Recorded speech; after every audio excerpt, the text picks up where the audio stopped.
అనే రోజు ఆడుదాం ఆంధ్ర అంటూ కూడా ప్రభుత్వం చాలా పెద్ద ఎత్తున కార్యక్రమం చేపడతా ఉంది. మనం అదే గ్రౌండ్లో ఉన్నాం. ఇప్పుడు ఆడుదాం ఆంధ్ర జరుగుతూ ఉంది. లోకేష్ గారు యోగలం పాదయాత్ర పూర్తయిపోయిన తర్వాత ఆయన ఒక మాట చెప్పారు.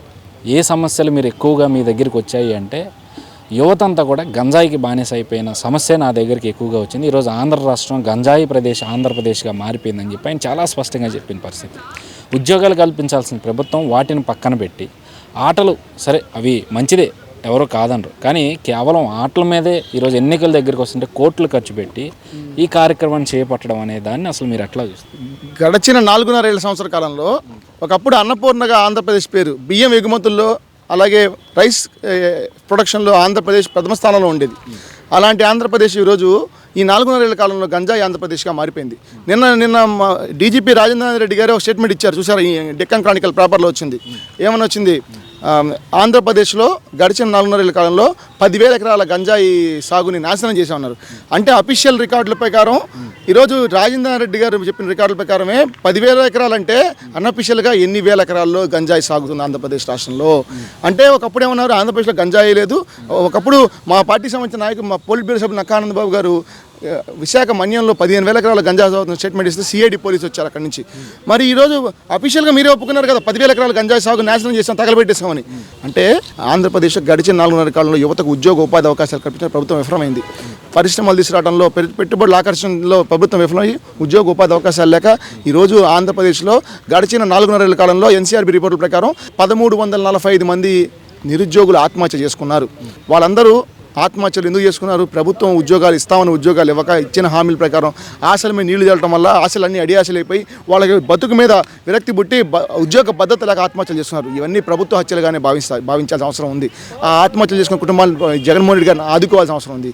ఆదుకోవాల్సిన ముఖ్యమంత్రి ఆడుదాం ఆంధ్ర అంటూ ఆటలు పెడుతూ ఈరోజు ఈ విధంగా రాజకీయ ఎన్నికల కోసం, ఎన్నికల స్టంట్లో భాగంగా గతంలో ఏ రోజు కూడా 4.5 కాలంలో మరి ఎందుకని ఈరోజు ముఖ్యమంత్రి గారు ఆడుదాం ఆంధ్రాలు ఇటువంటి ఫిట్నెస్ కార్యక్రమాలు పెట్టలేదు? ఇప్పుడే ఎన్నికలు, ఇంకో పట్టుమని 90 రోజులు ఎన్నికలు వస్తున్న నేపథ్యంలో ఇప్పటికిప్పుడు ఎందుకు ఈ ఫిట్నెస్ కార్యక్రమాలు? అంటే ఇది కేవలం రాజకీయ లబ్ధి కోసం, ఎన్నికల్లో యువజన విద్యార్థి ఓటర్లను ఆకర్షించడానికి గతంలో ఏ విధంగా అయితే మోసం చేశారో మళ్ళీ మోసం చేయడానికి ఇది ఒక రాజకీయ డ్రామా. ఇందులో చూసుకున్నామంటే గతంలో ఫిష్ ఆంధ్ర అన్నాడు, ఆంధ్రప్రదేశ్లో యువతనందరినీ ఎంటర్ప్రైనర్గా తీర్చిదిద్దుతాను, ఫిష్ ఆంధ్ర అని మాటలు పెట్టి మత్స్యకారులు పట్టుకొట్టేందుకు ముందుకెళ్ళాడు. ఆ ఫిష్ ఆంధ్ర మాట అటకెక్కిని ఈరోజు ఆడుదాం ఆంధ్ర అన్నాడు. భవిష్యత్తులో మరొకసారి ఈ ముఖ్యమంత్రి అధికారంలోకి వస్తే ఆడుదాం ఆంధ్ర కాదు, అడుక్కు తిందాం ఆంధ్ర అయిపోయింది ఆంధ్రప్రదేశ్ సందర్భంగా తెలియజేస్తా ఉన్నా. కాబట్టి ఈరోజు రాష్ట్రంలో ఈ ప్రభుత్వ హయాంలో ఉద్యోగ భద్రత లేక యువత పెడదామని పడతా ఉన్నారు. 3 సెక్టార్లుగా డివైడ్ అయిపోయారు. ఒకళ్ళు ఈ ఆంధ్రప్రదేశ్ ఉద్యోగ భద్రత లేక ఇబ్బందులు గురైపోయి గంజాయికి మత్తుకి బానిసలైపోతున్నారు ఒక వర్గం అయితే, మరో వర్గం మన రాష్ట్రంలో ఇంకా భవిష్యత్తు ఉండదని చెప్పి పక్క రాష్ట్రాలకు, నైపుణ్య గల యువత పక్క రాష్ట్రాలకు, పక్క దేశాలకు తరలి వెళ్ళిపోతూ ఉన్నారు. మూడో వర్గం యువత ఆత్మహత్యలు చేసుకుంటూ విలువైన జీవితాన్ని నాశనం చేసుకుంటున్నారు. అంటే ఇక్కడ ఉద్యోగ భద్రత లేక జరుగుతూ ఉన్నాయి.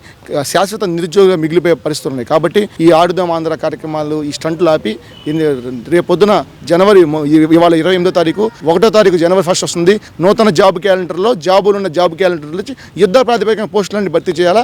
లేకపోతే ఈ ప్రజాక్షేత్రంలో ఏదైతే బటన్ నొక్కి నేను సంక్షేమ కార్యక్రమం ఇస్తానని చెప్పి బటన్ నొక్కి ముఖ్యమంత్రిగా పేరు పొందాడో అదే బటన్, ఎన్నికల బటన్ నొక్కి ఈ నిరుద్యోగ లోకం అంతా మిమ్మల్ని సాగనంపడానికి సిద్ధమైపోయిన సందర్భంగా ముఖ్యమంత్రి గారు తెలియజేస్తా ఉన్నా. ఆడుదాం ఆంధ్ర అని చాలా అట్టహాసంగా ప్రారంభించారు. కానీ ఒక పక్క ఉద్యమ ఆంధ్రప్రదేశ్గా రగిలిపోతున్న ఆంధ్ర రాష్ట్రాన్ని మాత్రం పట్టించుకునే పరిస్థితి కనిపిస్తూ ఉంది. దీని గురించి అంగన్వాడీలు, ఆశా వర్కర్లు, పారిశుద్ధ్య కార్మికులు సమాన వేతనం పేరుతో యువజన విద్యార్థులు ఉద్యోగాల కోసం, అలాగే అన్ని వర్గాల ప్రజలు ఈరోజు ప్రభుత్వం పైన వ్యతిరేకంగా ముందుకొస్తూ ఆ రోజు మనం నవ్యాంధ్రప్రదేశ్కి చేతిలో పెడితే అప్పుల పాలు చేసి 12 లక్షల కోట్ల అప్పుల్లో తీసుకెళ్లి ఈరోజు ఉద్యమ ఆంధ్రప్రదేశ్గా మనకి తిరిగి రిటర్న్ గిఫ్ట్ ఇస్తున్నాడు ముఖ్యమంత్రి గారు. ఈ ముఖ్యమంత్రి ఇదే పరిస్థితుల్లో ముందుకెళ్తే మరొకసారి అధికారంలోకి వస్తే ఇందాక చెప్పడం జరిగింది, ఆడుదాం ఆంధ్ర కాదు అడుక్కు తినాం ఆంధ్ర అని, అడుక్కు తినాల్సిన పరిస్థితి వచ్చింది.